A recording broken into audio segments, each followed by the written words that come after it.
Today's video is going to be a little different than the humorous stuff that I do, but it's a subject I wanted to talk about, so that's what we're going to be doing today. Last week, the new Teenage Mutant Ninja Turtles trailer dropped, and I, for one, was not impressed with it at all. And as a huge TMNT fan, for as long as I can remember, I was so excited for this movie too. As with most movies, I do my best to ignore all the comments and reviews before a movie comes out, but after watching this trailer last week, I decided I will not be supporting this liberal woke garbage. How am I supposed to get into this movie when April O'Neil looks like this? Who the f is this? You're gonna tell me this is April O'Neil? This is April O'Neil? She's got yellow on, they got that part right, but other than that, where's April? I know this is uncharacteristic of me, but let's be real here. April is white. She's always been white, and I'm sorry, but that's how it should be. I don't know how I'm supposed to immerse myself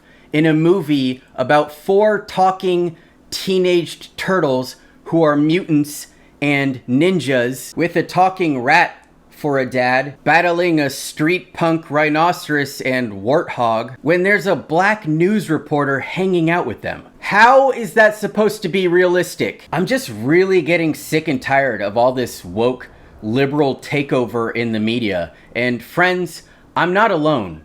Luckily, I've been seeing some comments and videos from other guys who agree, and have been using their big boy words to express their distaste for the updated April, as well as expressing their emotions through art that doesn't have weird undertones for anything else. Enter 32-year-old, fully grown man, Eric July, aka Young Rippa, a full-on adult who's on the same page as me. He calls April's current depiction as weird and doesn't go on to explain himself. This is how she looks, of course, here. Weird depiction, nonetheless. But rather gives us a history lesson on the fictional character and how she's always been white. 32-year-old Eric states facts, not opinions, that the fictional character should be white. And I, as a fellow Ninja Turtle fan, have to agree with him. And because of this, I will not be supporting the movie. Eric actually called it last year that this was going to be a mess, and he looks to be right. Eric inexplicably calls Seth Rogen a lunatic twice or thrice. It's Seth Rogen. He's a fucking lunatic. So this fucking lunatic, in his short video where he popcorn reads his way through an article, theatrical release of a new Teenage Mutant press, in the press, accompanying the presentation, written by fellow angry full-grown man John F. Trent. The title of that article: Paramount announces release date for anti-white activist Seth Rogen's Teenage Mutant Ninja Turtles film. In this article, John made it clear that diversity and any sort of representation in any media which strays from the original concept in any way will end in poor reviews and be unwatchable. A black James Bond?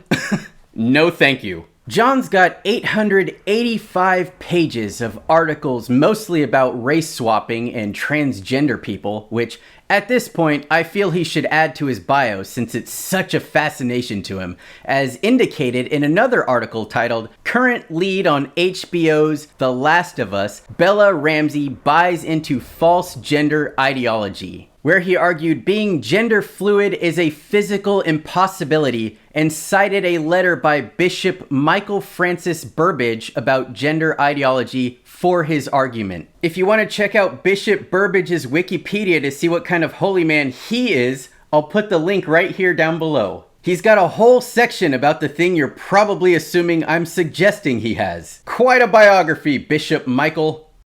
Anyway, Eric's man John, my man's John, also uses scripture as factual evidence that Satan and demons are real in another article about, you guessed it, fellow sane person and the very normal Andrew Tate. John ending that article with a question to boggle all his readers' minds. What do you make of Tate's assertion that the people running the Western world worship Satan? Incredible work.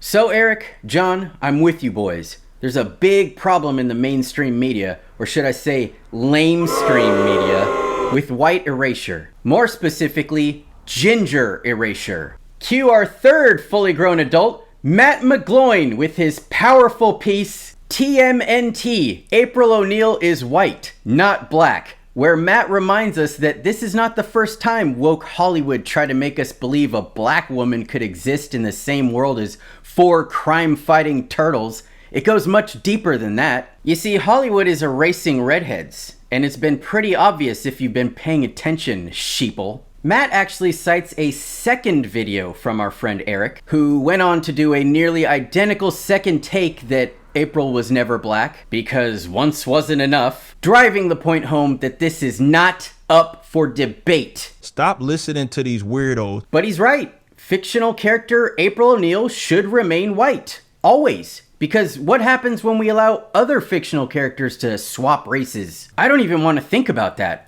Hollywood is only replacing white roles with people of color, and this has never been the other way around. Ever. Matt makes the point that this is a part of Hollywood's agenda to divide us. Because if there's one thing that drives a I don't see color, I have black friends person mad, it's throwing a black person into a work of fiction, and then they magically see color. How about we replace Luke Cage or Black Panther for the sake of diversity, he goes on to say. Or reboot The Cosby Show or Fresh Prince. Replace Samuel L. Jackson in Pulp Fiction as a white man. It seems Matt is really onto something. But Ginger Erasure is real. He's got proof with a chart. For example, Annie, the fictional character who isn't real, replaced by a black actress in a 2014 movie one time. The play Annie is shown 700 to 900 times a year in the United States. Surely there's enough redheaded white girls to cover these roles, and if not, we can just put some red wigs on them. Who's next? Jimmy Olsen? Oh wait, Jimmy Olsen is now played by a black person. Portrayed as a white character in comics, video games, TV shows, and movies since 1938,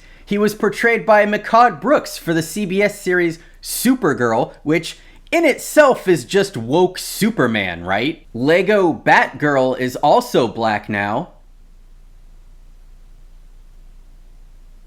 I don't have a comment for that. A human being roaming this earth was mad about that, and they put it on a chart. Lego Batgirl. Hey, here's a fun one. Matt went on in his article to state, why not create a new character? Why not make the Seth Rogen version as April's friend or something of that nature? But for some reason he included Zendaya portraying an original new character named Michelle in the Spider-Man reboot. But for some reason, Matt considers this original character as Mary Jane Watson Erasure. Oopsie! Next we have Jim Gordon, fictional character, depicted as white since 1939 in numerous comics, movies, and TV shows, portrayed by Jeffrey Wright, clearly taking over the Gingerverse. Matt was also upset to see a black woman take over the role of Darling in Lady and the Tramp, a movie I'm sure he saw and couldn't handle the crazy concept of a black woman existing in a world with talking dogs. And finally, Ariel, beloved Little Mermaid, cartoon, mermaid, also now black, played by Halle Bailey. It's only a matter of time before the white Ariel memorabilia is collected and steamrolled by the woke Hollywood left. And that's something I plan on preventing, hopefully with the help of Matt, Eric, and John. Maybe the 4 of us can lay down in front of the steamrollers and sacrifice ourselves to save the redheads. In closing, I hope you all reconsider supporting this movie. Or any movie where redheads are replaced because of woke Hollywood's agenda to divide us. Pretty soon, our beloved redheads will be extinct. And I, for one, will not allow this to happen. This is a real thing that us grown adults should focus our time and energy on, because what kind of world will our children live in if we don't act on this problem, whatever it is? All right, back to me. Thanks for watching, and cowabunga.